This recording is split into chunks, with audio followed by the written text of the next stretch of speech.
السلام علیکم ورحمۃ اللہ وبرکاتہ۔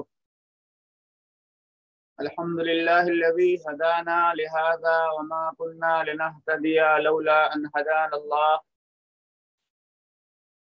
فقد قال اللہ تبارک وتعالی فی کتابہ المجید والفرقان الحمید۔ اعوذ باللہ من الشیطان الرجیم، بسم اللہ الرحمن الرحیم۔ كلا إن كتاب الأبرار لفي عليين وما أدراك ما عليون كتاب مرقوم يشهده المقربون رب اشرح لي صدري ويسر لي أمري واحلل عقدة من لساني يفقهوا قولي رب زدني علما سبحانك لا علم لنا إلا ما علمتنا إنك أنت العليم الحكيم اللهم آت نفسي تقواها وزكها أنت خير من زكاها أنت وليها ومولاها اللهم إني أعوذ بك من شر سمعي ومن شر بصري ومن شر لساني ومن شر قلبي ومن شر مني اللهم لا سهل إلا ما جعلته سهلا وأنت تجعل الحزن إذا شئت سهلا۔ معزز محترم سامعین و سامعات، آج کا یہ درس نمبر 8 ہے، اور آج کے اس درس میں ہم انشاءاللہ ایک الگ سی چیز یا ایک باہری چیز جو کتاب کے اندر نہیں ہے شامل کریں گے، اور وہ ہے کہ کیا جب انسان کی روح اس دنیا سے، اس جسم سے پرواز کر جاتی ہے تو کیا عالم برزخ میں روحیں آپس میں ملتی ہیں؟ جو روحیں پہلے دنیا سے چلی گئیں، 2-4 مہینے 6 مہینے پہلے جو روحیں چلی گئیں، جو لوگ پہلے مر گئے، تو کیا بعد میں مرنے والے پہلے مرنے والوں کی روحوں سے یا بعد میں جانے والی روحیں پہلے جانے والی روحوں سے ملتی ہیں؟ یہ ایک اہم مسئلہ ہے، ہم اس پہ بحث کریں گے، اور انشاءاللہ اس سے متعلق ایک حدیث اور اس کا حوالہ بھی پیش کریں گے۔ سب سے پہلے ہم گزشتہ جو درس ہوا اس کا کچھ اعادہ کرتے ہیں اور کچھ سوالات ہم پیش کرتے ہیں، جوابات بھی ہم مختصراً اس کو معلوم کرتے جائیں گے، ان سوالوں کے جوابات بھی معلوم کریں گے۔ ایک سوال اس سے پہلے والے درس سے متعلق ہے، غیبت کرنے والوں کو برزخ میں یعنی قبر میں کیا عذاب ہوتا ہے؟ غیبت ایک بہت بڑا گناہ ہے، جس کے بارے میں قرآن مجید میں اللہ تعالی نے فرمایا ہے اَيُحِبُّ أَحَدُكُمْ أَنْ يَأْكُلَ لَحْمَ أَخِيهِ مَيْتًا فَكَرِهْتُمُوهُ وَاتَّقُوا اللَّهَ إِنَّ اللَّهَ تَوَّابٌ رَحِيمٌ۔ کیا تم میں سے کوئی شخص اس بات کو پسند کرتا ہے کہ اپنے مرے ہوئے بھائی کا گوشت کھائے؟ تو غیبت کے گناہ کو اللہ تعالی نے اس انداز سے بیان کیا ہے کہ اتنا گھٹیا اور اتنا ذلیل اور اتنا زیادہ خراب کام ہے کہ گویا کوئی آدمی اگر اپنے بھائی کی غیبت کرتا ہے تو گویا اپنے مرے بھائی کا وہ گوشت کھا رہا ہے۔ تو غیبت کرنے والوں کا عذاب اس سے پہلے کتاب میں ذکر کیا گیا ہے، جو معراج کی روایت کا ٹکڑا ذکر کیا صاحب کتاب نے، اس میں موجود ہے کہ معراج کے موقع پر محمد الرسول اللہ صلی اللہ علیہ وسلم کو کچھ ایسے لوگ دکھائے گئے جن کے ناخن تانبے کے تھے۔ کس کے تھے؟ جن کے ناخن تانبے کے تھے، اور اسی طرح سے اس کے ذریعہ وہ اپنے چہروں کو اور اپنے سینوں کو نوچ رہے تھے، ناخنوں کے ذریعہ اپنے چہروں کو اور اپنے سینوں کو نوچ رہے تھے۔ تو محمد رسول اللہ صلی اللہ علیہ وسلم نے پوچھا جبریل علیہ السلام سے، یہ کون لوگ ہیں؟ تو جبریل علیہ السلام نے جواب دیا، یہ وہ لوگ ہیں جو لوگوں کی غیبت کیا کرتے تھے اور لوگوں کی عزت کے پیچھے پڑے رہتے تھے، لوگوں کو ذلیل و رسوا کرنے کی ہر ممکن کوشش کیا کرتے تھے۔ تو یہ ہے غیبت کرنے والوں کا عذاب برزخ میں اور قبر میں، کہ ان کے ناخن جو ہے تانبے کے ہوتے ہیں، اور انہوں ناخنوں سے اپنے چہروں کو اور اسی طرح اپنے سینے کو وہ نوچتے رہتے ہیں، اور یہ قیامت تک عذاب ہوتا ہے۔ ایک دوسرا سوال ہے گزشتہ درس سے متعلق، امت کے سلف صالحین کا عذاب قبر کے بارے میں کیا موقف ہے؟ صرف میت کی روح کو عذاب ہوتا ہے یا روح اور جسم دونوں کو ہوتا ہے؟ تو اس سے متعلق اہل سنہ والجماعت کا اور سلف صالحین کا اور صحابہ کرام کا جو موقف ہے وہ یہی ہے کہ جب انسان مر جاتا ہے تو اس کے جسم کو اور روح دونوں کو عذاب ہوتا ہے، لیکن وہ برزخی زندگی میں ہوتا ہے، دنیا کے لوگ اس کا احساس نہیں کر سکتے اس مرنے والے کے عذاب کا احساس دنیا میں زندہ آدمی نہیں کر سکتا۔ تیسرا سوال اس سے پہلے درس سے متعلق ہے، معتزلہ، مرجیہ اور دیگر گمراہ فرقوں کا عذاب قبر سے متعلق کیا موقف ہے؟ وہ عذاب قبر کو مانتے ہیں یا نہیں مانتے؟ مختصراً جواب یہ ہے کہ مرجیہ، معتزلہ اور بہت سارے دیگر گمراہ جو فرقے ہیں وہ عذاب قبر کے منکر ہیں اور کہتے ہیں یہ چیز ہماری عقل میں نہیں آتی، ہم اس کو محسوس نہیں کر سکتے، اس لیے وہ عذاب قبر کا انکار کرتے ہیں۔ اگلا سوال یہ ہے کہ رسول اللہ صلی اللہ علیہ وسلم نے نیند کو موت کی بہن قرار دیا، اس کا کیا مطلب ہے؟ تو اس کا جواب بھی اس سے پہلے والے درس میں گزر چکا ہے کہ رات کے حصے میں سو جانا بھی گویا موت سے بڑی مشابہت رکھتا ہے۔ فرق یہ ہے کہ نیند کی حالت میں روح کی صلاحیتوں کو بڑی حد تک وقتی طور اور عارضی طور پر سلب کر لیا جاتا ہے، جس کی وجہ ہے بدنی محسوسات اور ارادہ اختیار کا تعلق روح سے کمزور پڑ جاتا ہے۔ تو انسان جب سو جاتا ہے تو اس کے روح کا تعلق جسم سے رہتا ہے لیکن کمزور ہو جاتا ہے، اور جب انسان مر جاتا ہے تو انسان کے جسم کا تعلق روح سے بالکل کلی طور سے ختم ہو جاتا ہے۔ جیسے مثال میں نے دی تھی اس سے متعلق کہ ایک انسان بکری چرانے کے لیے جاتا ہے اور بہت سارے 10-20 ہاتھ کی لمبی رسی وہ چراگاہ میں لے کے جا کر بکری کو چرانے کے لیے جاتا ہے، اور اس میں کھوٹی لگی ہوتی ہے لوہے کی یا لکڑی کی، اور اس کھوٹی کو زمین میں مضبوطی سے گاڑ دیتا ہے یا کسی درخت میں اس رسی کو باندھ دیتا ہے۔ اب وہ رسی چونکہ کھوٹی میں ہے یا کسی درخت میں بندھی ہوئی ہے اور بکری کو اس میں باندھ دیا گیا ہے، اس لیے وہ رسی جتنی لمبی ہوتی ہے، جتنی زیادہ اس کو کشادگی ملتی ہے، ڈھیل ملتی ہے، اتنی دیر تک بکری دور تک جا کر کے چر کے آتی ہے۔ کھوٹی سے آگے جسم انسان کا اوپڑا رہتا ہے، روح کافی دور تک جائے سیر و تفریح کر کے آتی ہے، پھر چونکہ تعلق روح کا جسم سے باقی ہوتا ہے، اس لیے جیسے انسان کی آنکھ کھلتی ہے، بیدار ہوتا ہے، اور اس کی روح اپنے جسم کے اندر واپس آ جاتی ہے۔ تو یہی حال ہے انسان کے نیند کو اللہ کے نبی صلی اللہ علیہ وسلم نے نیند کو موت کی بہن قرار دیا کہ انسان جب مر جاتا ہے مکمل طور سے اس کے جسم سے اس کا روح کے تعلق ختم ہو جاتا ہے، اور جب نیند کی حالت میں ہوتا تو ختم نہیں ہوتا لیکن تھوڑا کمزور ہو جاتا ہے۔ سوتے وقت رسول اللہ صلی اللہ علیہ وسلم کون سی دعا پڑھتے تھے، اس میں نیند کو کیا کہا گیا ہے؟ سوتے وقت اللہ کے رسول صلی اللہ علیہ وسلم یہی دعا پڑھتے تھے، اللہم بسمک اموت و احیا، یا بعض روایتوں میں بھی اسمک اللہم اموت و احیا۔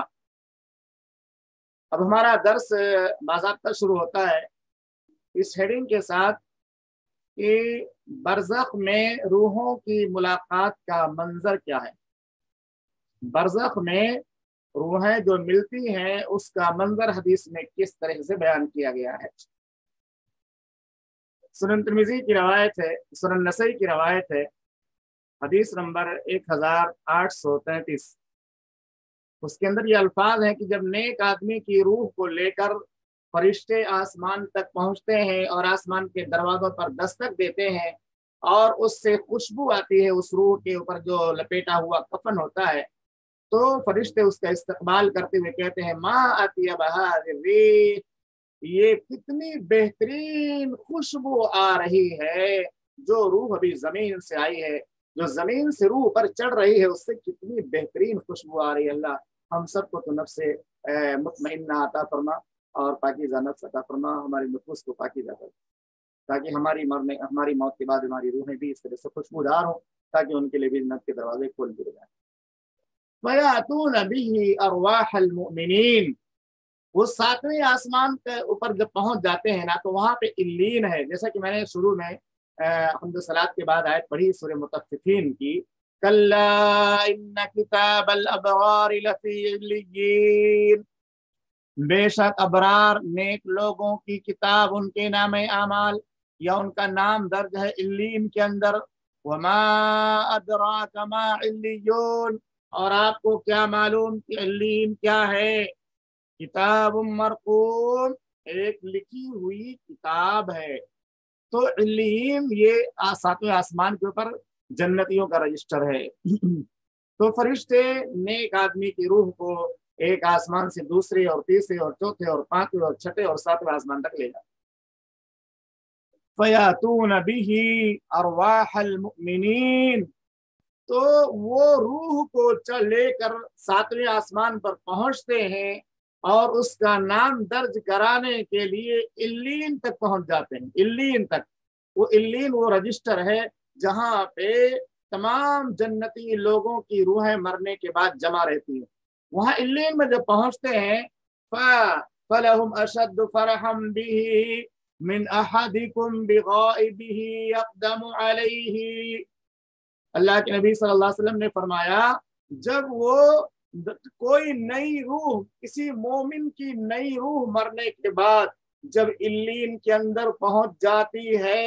تو وہ روحیں جو جنتی روحیں الین میں پہلے سے موجود ہیں انہیں بہت خوشی ہوتی ہے، جیسے کوئی گمشدہ شخص کے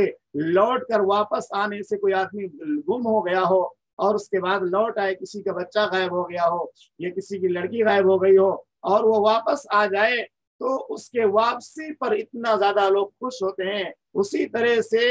وہ جنتی روحیں جو الین میں پہلے سے موجود ہوتی ہیں جب کوئی نئی روح وہاں پہ پہنچتی ہے تو بہت خوش ہوتی ہے، اور وہ روحیں اس سے ان لوگوں کا حال پوچھتی ہیں فَيَسْأَلُونَهُ مَاذَا فَعَلَ فُلَانٌ، اور وہ کہتی ہیں فلاں کے بارے میں بتاؤ، فلاں کے بارے میں بتاؤ، فلاں آدمی بیمار تھا، وہ بھی مرنے کے قریب تھا، اس کے بارے میں کیا معاملہ ہے؟ فَيَقُولُونَ دَعُوهُ، کچھ روحیں تو کہتے ہیں کہ اس سے پوچھو فلاں آدمی کے بارے میں وہ آیا کہ نہیں آیا، اس کی وفات ہوئی کہ نہیں، اور کچھ روحیں کہتے ہیں کہ چھوڑ دو بیچارہ، بڑی پریشانی اور مصیبت تکلیف سہنے کے بعد، موت کی سختیوں سے گزرنے کے بعد آ رہا ہے، یہ نئی روح ہے، اس کا اندراج نام درج ہونے دو اس الین کے اندر۔ فَإِذَا قَالَ أَمَا أَتَاكُمْ، لیکن اتنے میں پوچھ لیتی ہیں، کچھ روحیں اس سے پوچھتی ہیں کہ وہ فلاں فلاں آدمی کا کیا حال ہے، وہ دنیا سے واپس آیا یہاں پہ کہ نہیں آیا، اس کی موت ہوئی کہ نہیں ہوئی، تو وہ جانے والی روح کہتی ہے ارے ابھی وہ آپ کے پاس نہیں آیا، ارے وہ فلاں شخص یا فلاں آدمی جس کے بارے میں آپ لوگ پوچھ رہے ہیں اس کی وفات تو 10 سال 5 سال یا 4-6 مہینہ پہلے ہو چکی ہے۔ قالوا ذهب به الى امه الهاویہ، تو جو جنتی روحیں ہوتی ہیں وہ جب کسی آدمی کے بارے میں جو اس روح کی جانے والی روح سے پہلے دنیا سے دنیا رخصت ہو گئی ہوتی ہے اس کے بارے میں پوچھتی ہیں، اور وہ آدمی کہتا ہے، وہ روح کہتی ہے کہ وہ آدمی دنیا سے تو آ چکا ہے، تو کہتی یہاں پہ تو نہیں آیا، یہ میرا بیٹا بیمار تھا، مریض تھا لیکن یہاں پہ نہیں آیا، میرا رشتے دار بیمار تھا یہاں پہ نہیں آیا، آپ کو بولتے وفات ہو گئی ہے، تو اگر یہاں پہ نہیں آیا تو وہ گویا کی حاویہ کی طرف گیا ہوگا۔ حاویہ سے مراد کیا ہے آپ تو جانتے ہیں؟ حاویہ سے مراد سجین ہے، سجین، جنتیوں کا رجسٹر 7ویں آسمان پر الین میں ہے اور جہنمیوں کا زمین کی تہ میں سجین میں ہے، تو وہاں موجودہ روحیں جب اس نیک آدمی کی روح سے کہتی ہیں کہ فلاں آدمی کے بارے میں بتاؤ، اور وہ کہنے لگتا ہے کہ وہ تو بہت پہلے دنیا سے چلا گیا،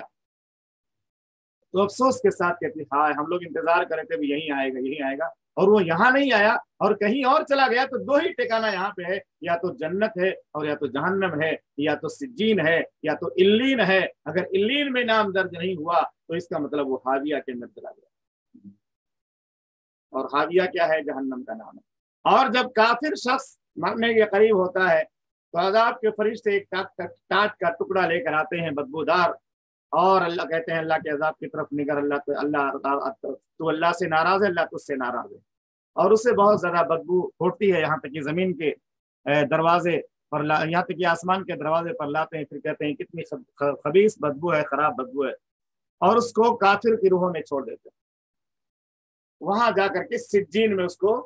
جہنمیوں کا جہاں نام درج ہوتا ہے وہاں سجین میں اس کو لے جا کر کے اس روح کو چھوڑ دیتے ہیں، یا اس کا نام درج کر کے پھر اس کو قبر میں واپس لوٹا دیتے ہیں۔ یہاں پہ نوٹ میں نے چڑھایا ہے، صرف نیک روحوں کو ملاقات کا موقع ملتا ہے۔ آپ کے ذہن میں سوال آیا ہوگا کہ ایک آدمی نیک ہے، اس کی روح جب الین میں پہنچتی ہے تو وہاں کی روح ہے اس سے ملاقات کرتے ہیں، تو اگر آدمی برا ہوتا ہے، اس کی روح، برے آدمی کی روح ہوتی ہے سجین میں، تو وہاں بھی ملاقات کرتے ہیں؟ ایسا نہیں ہے، یہ روحیں بالکل مہمان کی طرح ہیں. علیین میں جو روحیں ہیں نا یہ بالکل مہمان کی طرح ہیں. ابھی روحوں کے مراتب اور درجات بھی انشاءاللہ بیان ہوں گے. روحیں کہاں رہتی ہیں, کس شکل میں رہتی ہیں, کیا حالت ہوتی ہے, آج کے درس میں انشاءاللہ وہ سب باتیں آئیں گی. تو وہ روح جو نیک روح ہوتی ہے وہ تو ملاقات کرتی ہے, دوسری روحیں اس سے بات کرتی ہیں, لیکن جو بری روح جن میں جاتی ہے وہاں وہ موقع نہیں ملتا, کیونکہ وہاں سب کو جکڑ دیا جاتا ہے, سب جہنمی ہوتی ہے, سب کو جو ہے ایک طرح کا عذاب ہوتا ہے. عذاب کے اندر جو مبتلا ہے ان کو بات کرنے کا موقع کہاں ملے گا. اسی لیے آپ نے قبر سے متعلق جو حدیث پڑھی تھی اس سے پہلے, تفصیلی روایت برا ابن عازب کی, اس میں آپ نے لاسٹ میں یہ پڑھا تھا کہ جب نیک آدمی کے لیے جنت کا دروازہ کھول دیا جاتا ہے اور جنت کے بچھونا بچھا دیا جاتا ہے تو وہ نیک آدمی کہتا ہے رب اقم الساعہ ارجع الی اہلی, اے اللہ تو قیامت قائم کر دے, میں گھر والوں میں جا کر مل جاؤں. وہ نیک روح یہ آرزو کرتی, مرنے والے کے بعد اگر مرنے والی روح عذاب میں مبتلا ہے تو اس کو بات کرنے کا موقع بھی نہیں ملے گا, وہ عذاب کے اندر مبتلا ہو جائے گی. میں نے ایک مثال دی ہے, اپنی طرف سے ایک مثال بنا کر اس کو سمجھانے کی کوشش کی ہے. مثال ہے جیسے کچھ مہمانوں کو کہیں بلایا گیا مہمان نوازی کے لیے کسی بڑی بلڈنگ کے اندر, بڑے بادشاہ کے گھر میں, اور بہت زیادہ ان کے لیے اہتمامات کیے گئے. ابھی وہ جو اصل مہمان خانہ ہے, مہمان نوازی کی اصل جگہ ہے, وہ ابھی کھلی نہیں ہے, ابھی وہاں کا گیٹ میں نہیں آیا ہے, اور یہ مہمان وہاں پہنچ گئے تو ان کو کسی دوسرے کمرے میں بٹھا دیا جاتا, آپ تھوڑا ویٹ کیجیے, انتظار کیجیے, آپس میں بات چیت کیجیے. تو وہاں پہ کچھ مہمانوں کو ویٹنگ روم میں جب رکھا جاتا ہے نا تو وہ مہمان بالکل آزاد اور خوش و خرم ہوتے ہیں, اور آپس میں ایک دوسرے سے گفتگو بھی کرتے ہیں, بات چیت بھی کرتے ہیں. اور کچھ مجرم ایسے ہیں جن کو جیل میں ڈالنے کے لیے کسی نے پکڑ لیا یا پولیس والوں نے ان کو اپنے کنٹرول میں کر لیا, تو ان کو ابھی جیل میں داخل نہیں کیا گیا, دروازہ وہاں کو نہیں کھلایا, پھر بھی ان کو کسی تنگ اور تاریک روم میں بند کر دیا جاتا ہے جہاں ان کو بات کرنے کا موقع نہیں, ماحول نہیں, اور نہ ان کو وہ فرصت ہوتی ہے کہ ایک دوسرے کو بات کر سکیں. بالکل قیامت جیسا منظر, ہر کوئی اپنے اپنے میں پریشان ہوتا ہے. اسی لیے آپ دیکھتے ہوں گے کہ اگر کوئی آدمی پردیس میں جاتا ہے, وطن سے باہر کسی دوسرے ملک میں جاتا ہے, اور وہ خوشحال ہوتا ہے, آسودہ حال ہوتا ہے, سکون اور اطمینان کی زندگی گزارتا ہے, تو وہ گھر والوں کو, رشتہ داروں کو, سب کو یاد کر کے سب کو بار بار فون کرتا ہے, سب کی خیر خیریت لیتا ہے, سب کو اپنے سکون اور آرام کے بارے میں بتاتا رہتا ہے. لیکن اگر کوئی آدمی وطن سے باہر پردیس میں کسی ایسی جگہ پھنس گیا جہاں اس کی زندگی جہنم بنی ہوئی ہے, نہ کھانے کا انتظام ہے, نہ پینے کا انتظام ہے, نہ آرام کرنے کا انتظام ہے, تو وہ کہیں ایک دو منٹ کے لیے بات کر لے گا, اپنی پریشانی کا ذکر کر دے گا, لیکن خوشحالی کے ساتھ دیر تک آپ سے گفتگو نہیں کرے گا, زیادہ لوگوں سے وہ رابطہ نہیں کرے گا, بہت زیادہ لوگوں کو اپنی کیفیت نہیں بتائے گا, بہت زیادہ لوگوں سے اپنی زندگی کے بارے میں بہت زیادہ اچھی باتیں شیئر نہیں کرے گا, ان کے پاس پریشانی کے علاوہ کچھ نہیں ہوتا. تو ایسے ہی نیک لوگوں کی جو روحیں ہیں وہ نیک روح سے ملتی ہیں جب وہ علیین میں جاتی ہے, لیکن جو برے آدمی کی روح, برے لوگوں کی روحیں ہوتی ہے, وہاں اس کو جا کے ڈال دیا جاتا ہے, کسی سے بات کرنے کا کسی کو موقع ہی نہیں رہتا ہے, اور بات کریں گے کیا, وہ تو پھنسے ہوئے ہیں عذاب میں, مبتلا ہے عذاب میں. اللہم اجرنی من النار, اللہم انی اعوذ بک من عذاب القبر, اللہم انی اعوذ بک من عذاب القبر. رات کو سوتے ہوئے اللہ کے نبی محمد رسول اللہ صلی اللہ علیہ وسلم نے جس ذکر کا اور جس دعا کا اہتمام فرمایا ہے اس میں بڑا بہترین معنی پایا جاتا ہے, بڑی جو ہے اس میں معنی, بڑی معنی آفرینی ہے. بسمک ربی وضعت جنبی بک ارفعہ ان امسکت نفسی فرحمها وان ارسلتها فاحفظها بما تحفظ به عبادك الصالحین. صحیح بخاری کی 6320 نمبر کی روایت ہے. یہ بھی چونکہ نیند سے متعلق ہے اور نیندوں کو موت کہا گیا, اس لیے اس روایت کو میں نے اس میں شامل کیا ہے. اس روایت کا ترجمہ ہے کہ اے پروردگار, میں اپنا پہلو تیرے نام سے فرش پہ رکھتا ہوں, اے اللہ میں تیرے ہی نام سے بستر پہ سو رہا ہوں, اور تیرے ہی نام سے اس کو اٹھا پاؤں گا. اگر تو نے سلا دیا ہمیشہ کے لیے تو میں نہیں اٹھ پاؤں گا, اور اگر بیدار کر دیا تو بیدار ہو جاؤں گا. اس دوران اگر تو میری روح کو قبض کر لے تو اللہ اس پر رحم فرما. آپ سب یہ دعا یاد کر لیجیے, بسمک ربی